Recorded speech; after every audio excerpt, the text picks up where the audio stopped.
hudal linnas wa bayyinatin minal huda wal furqan. Asyhadu an la ilaha illallah wahdahu la syarikalah wa asyhadu anna Muhammadan abduhu wa rasuluh sallallahu alaihi wasallam la nabiyya ba'da. A'udzu billahi minasyaitonir rajim.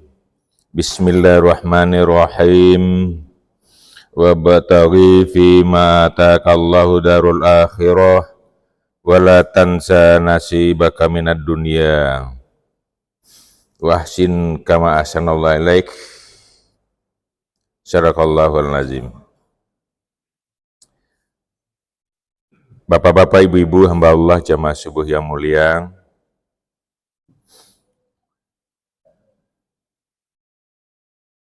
Sering pertanyaan itu diajukan ya, oleh berbagai kelompok-kelompok masyarakat kita yang mungkin karena kritis, yang kedua mungkin karena ada kegelisahan. Kenapa kondisi atau kualitas kehidupan umat Islam pada umumnya tidak seperti yang digambarkan atau yang diharapkan oleh Al-Quran, oleh Islam. Kenapa? Karena kalau kita lihat profil umat Islam dalam Al-Quran ini luar biasa. Dikatakan khairum ummah, umat yang terbaik, umat yang terunggul. Tapi fakta realita kenapa tidak? Tentu ini perlu kita pahami, setidaknya nanti kondisi kehidupan, kualitas kehidupan generasi kita di bawah kita tentu harus lebih baik dari kita ini. Jadi saya melihat ini pertanyaannya bagus nih ya, karena orang ada kegelisahan dari beberapa orang atau hal yang kritis. Ibu-ibu dan bapak, adapun faktor-faktor di mana kehidupan kita secara umum atau dalam banyak hal ya belum seperti kata Al-Quran atau juga mungkin tertinggal dari umat yang lain, di antaranya ini itu adalah masalah persepsi, masalah pemahaman kita tentang dunia dan akhirat. Kita banyak mendapatkan ceramah wejangan dari guru-guru kita, itu terlalu tajamnya dikotomi, dipisahkan dunia dengan akhirat. Bahkan ya seringkali lah ibu-ibu apa-apa jamaah tidak perlu dunia, kau tidak perlu gede Pak. Awak yang penting akhirat salah. Ya, dunia kau kotor. Ya kan? Dunia kau jahat. Nah, kalau itu kita pegang sepenuhnya, tentu Al-Qur'an ayat yang kita bacakan tadi surat Qasas 77 itu teranulir, tidak ada gunanya. Ya. Nah, sementara Islam 15 abad ini menghadirkan keseimbangan dan keberimbangan. Nah, Islam menghadirkan dua sukses, dua bahagia. Maka Allah katakan, wabtaghi fima atakallah darul akhirah. Ya, rebut, cari, usahakan, maksimalkan yang semua potensi yang kamu miliki untuk keberhasilanmu, kebaikanmu, kesudah di akhirat. Tapi ada kata-kata wala, la tu lanayat, wala tansa. Dan jangan kamu lupakan, jangan kamu abaikan nasibaka minad dunia, nasibmu di dunia. Nah, itu ibu dan bapak. Coba kita cermati ya, bagaimana ayat-ayat yang mendorong kita untuk bisa dunia ini lebih baik. Karena apa? Nah mungkin ibu dan bapak, kita sukses di akhirat, kalau dunia sebagai serana, prasarana kita abaikan, tidak mungkin. Jadi Allah hadirkan dunia ini dengan segala resikonya, itu adalah sarana untuk bisa sampainya kita sukses nanti. Jadi ini hati-hati ibu dan bapak, karena pada ya gelombang pertama itu setelah Rasulullah wafat, kita lihat umat Islam itu umat yang terbaik. Tapi karena setelah adanya pemisahan secara tajam antara dunia dan akhirat, nah kita tertinggal. Nah, ya. Kita punya kebutuhan, Bu. Tidak mungkin nih, ya. Jadi, dan dalam melaksanakan kepenting akhirat pun, itu memang harus didukung dengan kuatnya, ya, berkualitasnya kehidupan kita. Dulu pernah kita sampaikan di jamaah subuh ini, itu 5 rukun Islam, syahadat, sholat, puasa, zakat, dan haji. Itu bisa kita laksanakan secara baik, ya, secara optimal, ya, kalau didukung dengan kekuatan kesejahteraan ekonomi. Nggak bisa. Nggak usah yang 5 pokok ajaran Islam saja dulu. Itu butuh. Itu orang-orang yang artinya kualitas kehidupan, kesejahteraan kehidupannya bagus, itu memungkinkan pelaksanaan secara baik. Ya, ini hati. Kalian haji, ya, kan papa ada kan. Ya. Haji itu pakai biaya atau enggak? Bapak? Enggak ya, haji enggak pakai biaya ya? Kalau dulu orang mengecen melaksanakan ibadah haji enggak pakai biaya, berapa puluhan juta tuh. Makanya tidak semua orang mampu. Nah, pada haji itu titik sempurna. Lihat. Kemudian zakat. Zakat sebenarnya dalam Al-Quran itu tuh dorongnya bukan untuk membayar zakat, pakai sholat, tetapi bagaimana kita bisa berzakat. Beda ya. Kalau membayar zakat yang ada, tapi bagaimana kita bisa berzakat. Nah, berzakat itu kita harus produktif. Kita harus punya skill, kita punya usaha. Ya, dan mungkin orang male-male saja bisa punya penghasilan yang baik. Dan mungkin orang yang tidak punya skill gitu. Di awal pemahamannya gitu, hanya membagi, padahal enggak. Maka itu dikaitkan aqimis sholah wa atu zakah. Dirikan sholat, bayarkan zakat. Waktu wa ataf. Making good. Artinya pada umumnya, pada prinsipnya orang yang sholat ini pada akhirnya dia bisa berzakat kalau tuntunan Quran diikuti.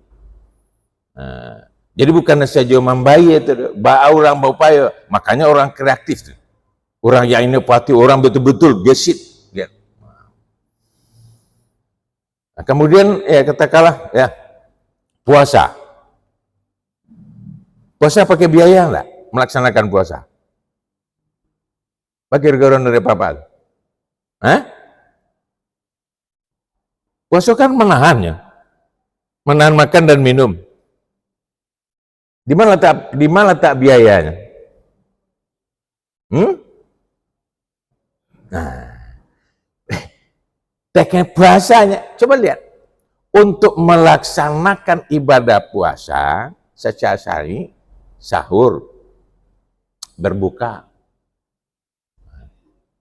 Di puasa itu juga membutuhkan biaya, ekonomi juga. Nggak bisa enggak. Bahkan orang yang ekonomi yang baik, itu bukan saja dia bisa berbuka untuk, bahkan setiap hari dia bisa melakukan paket-paket. Ada orang ibu satu hari itu 100 paket buka. Berani nilainya. Ya. Kemudian sholat. Ringkas-ringkas sholat. Sholat pakai biaya enggak? Bapak?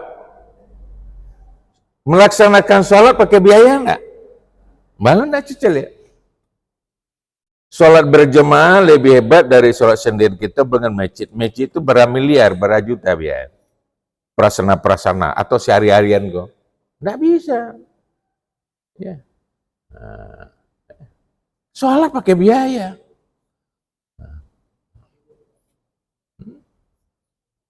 Kemudian mengucapkan 2 kalimat syahadat belum melaksanakan, mengucapkan saja dulu. membaca atau mengucapkan 2 kalimat syahadat pakai biaya atau enggak? Apa yang dari Bapak? Hah? Bapak Ibu, mengucapkan 2 kalimat syahadat itu pakai biaya atau enggak? Enggak ya? Anda ya ujilah. Ya? Betul. Kita seseorang atau mungkin kita cobalah ndak makan, ndak minum agak 5 hari itu suruh membaca syahadat asyhadu alla ilaha illallah wa asyhadu anna Muhammad Rasulullah. Itu kan bisa kan ada energi. Energi itu kan dari kalori. Kalori itu kan dari makan dan minum. Enti kalau makan dan minum sebulan atau suruh baca syahadat di sana. Itu sederhananya. Ya. Jadi tidak ada yang tidak terkait gitu. Makanya ayat masalah ekonomi jauh lebih banyak daripada ayat masalah ibadah madah. Itu yang perlu mindset, itu yang perlu kita rubah pada. Ya. Oh, enggak usah kayu itu payah nanti. Yang enggak boleh itu kayu yang hasil korupsi, hasil kejahatan, hasil pemerasan, perampokan. Tapi kalau mengkaya dengan cara yang baik justru jadi Ibu dan Bapak. Ada orang tertentu tuh, setahun tuh zakatnya sampai 5 M, coba bayangkan. Berapanya tuh? Tidak usah musabih udah orangnya orang. Ada sumbangan masjidnya wagin kayaknya tuh proposal. Zakat sampai 10 M setahun karena jadi kaya itu perlu.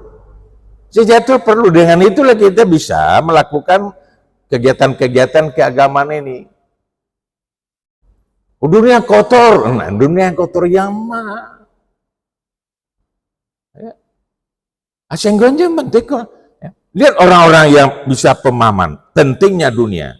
Karena dunia merupakan sarana untuk bisa mencapai kualitas akhirat yang lebih baik. Dia bersemangat. Ya. Dia merebut bagaimana itu. Ya kan pentingnya sains dan teknologi. Bagaimana pentingnya itu untuk mengelola ekonomi yang lebih baik. Nah, ini contoh. Mau Ustaz Imam terimanya. Ustaz, itu dalam surah Al-Jum'at perintahnya. Faiza qudiyatis sholah fantasiru fil ard. Apa artinya itu? Faiza qudiyatis sholah, apa artinya? Selesai sholat, ini Jumat nih. Ya, selesai sholat Jumat apa? Fantasiru fil ard. Bersegeralah kamu, bertebar, wabtaghi. Jadi artinya apa? Dalam Islam, sholat ibadah tidak bisa kita jadikan alasan untuk macetnya ekonomi. Surat Jumat ya? Nah, sholat saja ibadah tidak bisa kita jadikan alasan untuk macetnya ekonomi. Nah, apalagi yang lain.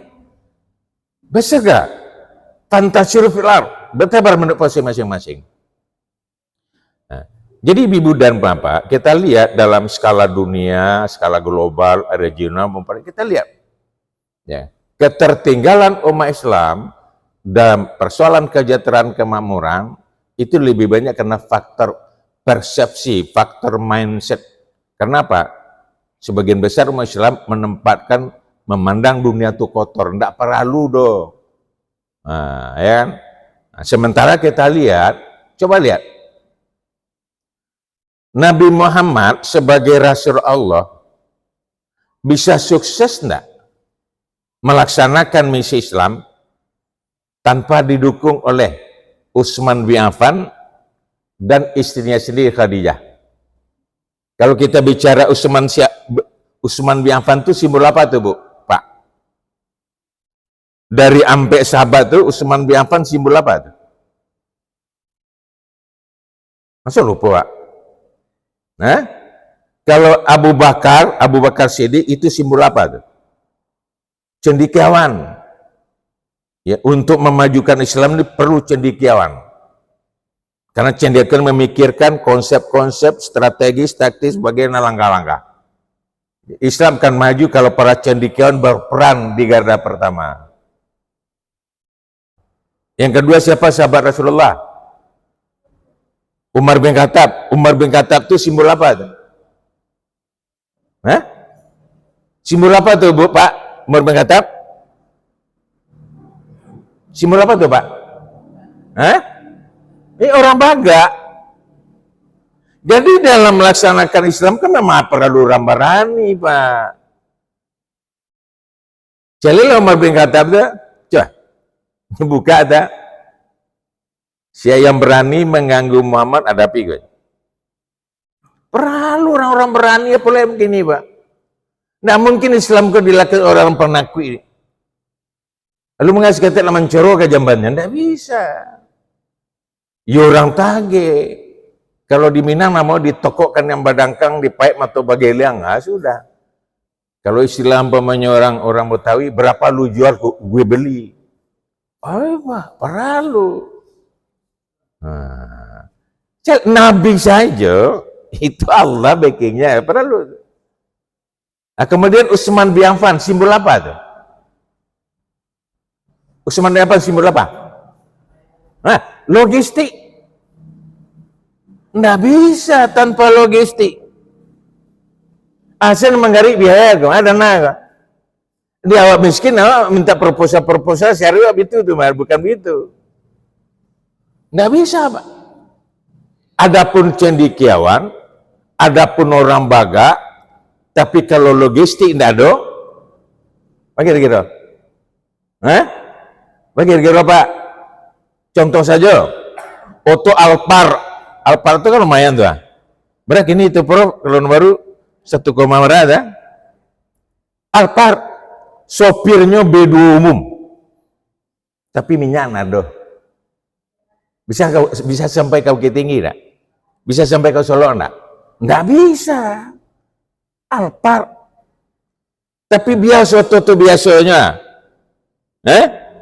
Tempan mah supir rancak sampai itu.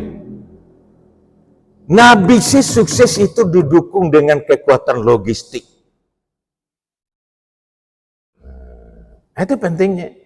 Jadi jangan sampai capek terbius, Pak. Enggak perlu diambil orang ini aja lah. Ya. Di Indonesia ada ngeri gitu, Pak. Ya. Karena dominannya kekuatan ekonomi itu hanya dimiliki segelintir orang. Karena kita baik. Sementara iko diamanahkan kepada kita. Maka jangan, manusia, silakan. Apa saja yang ada di bumi ini untukmu. Untukmu. Wallazi ja'alakum fil ardi jami'a, untukmu semua. Nah, tapi dalam pelaksanaannya tuh, kalau dalam Quran memang Allah ada apa kriterianya. Kalau dalam dikatakan di sini ibu dan bapak, ya. Wala tabagil fasad fil ard. Kekayaan potensi alam yang luar biasa ini, kita hanya boleh mengeksplorasi, bukan mengeksploitasi. Kita mengambil pemanfaatannya, menggali, bukan memeras.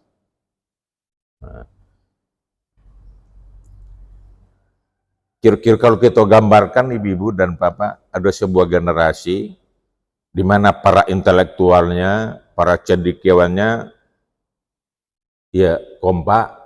Kemudian para orang baga-baga, kalau kini secara kenegaraan, baga-baga itu orang yang punya senjata. Kalau senjata tentu TNI Polri. Mau sering sampaikan, kalau seluruh jenderal-jenderal yang ada di TNI, AD, AL, AU, dan jenderal-jenderal yang ada di Polri, yang Muslim, Pak, di sampingnya melaksanakan tugas kenegaraan, nyobela Islam, Pak. Nyobela agama sebagai agama dia, luar biasa, Pak. Nggak ada nangka tambe. Kita bukan saja punya masjid yang megah, tidak. Tapi seluruh sektor kehidupan terwujud ada wajah Islam. Ya. Demikian pula kalau seluruh orang-orang yang punya yang logisitas seperti Utsman bin Affan, ya para para produser, para yang lain, di samping dia membesarkan perusahaan-perusahaannya, disisihkan sekian persen untuk kepentingan Islam, kepentingan umat, luar biasa Bu. Nggak miskin kita Bu.